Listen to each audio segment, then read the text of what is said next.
Hi friends, welcome back to the cinema ముచ్చట్లు. ఈ వీడియోలో రెబల్ స్టార్ ప్రభాస్ గారు నటించిన కల్కి 2898 ఏడి మూవీ స్టార్ కాస్ట్ గురించి అండ్ వారు ఎంత రెమ్యునరేషన్ తీసుకున్నారో ఈ వీడియోలో తెలుసుకుందాం. కల్కి 2898 ఏడి మూవీ టోటల్గా 600 కోట్ల బడ్జెట్తో తెరకెక్కింది. ఈ మూవీ నాగ దర్శకత్వం వహించగా ప్రభాస్ హీరోగా నటించారు. ప్రభాస్తో పాటు ఈ మూవీలో దీపికా పడుకొని, అమితాబ్ బచ్చన్, కమల్ హాసన్ వంటి గొప్ప నటులు నటించారు.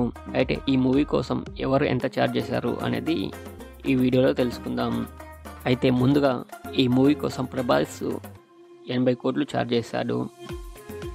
అలాగే దీపికా పడుకొని 20 కోట్లు తీసుకుంది. అలాగే ఈ మూవీ కోసం కమల్ హాసన్ గారు కూడా 20 కోట్లు రెమ్యునరేషన్గా తీసుకున్నారు.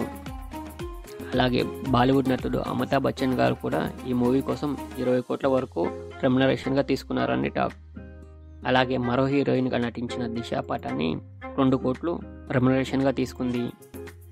అలాగే కమిడియన్ బ్రహ్మానందం గారు కూడా 2 కోట్ల వరకు రెమ్యునరేషన్గా తీసుకోగా, హీరో దుల్కర్ సల్మాన్ ఈ మూవీ కోసం 2 కోట్లు రెమ్యునరేషన్గా తీసుకున్నాడు. అలాగే తమిళ యాక్టర్ పశుపతి 80 లక్షలు కల్కి కోసం రెమ్యునరేషన్గా తీసుకున్నాడు. ఇవి కల్కి మూవీ యాక్టర్స్ యొక్క remuneration details. Thank you for watching.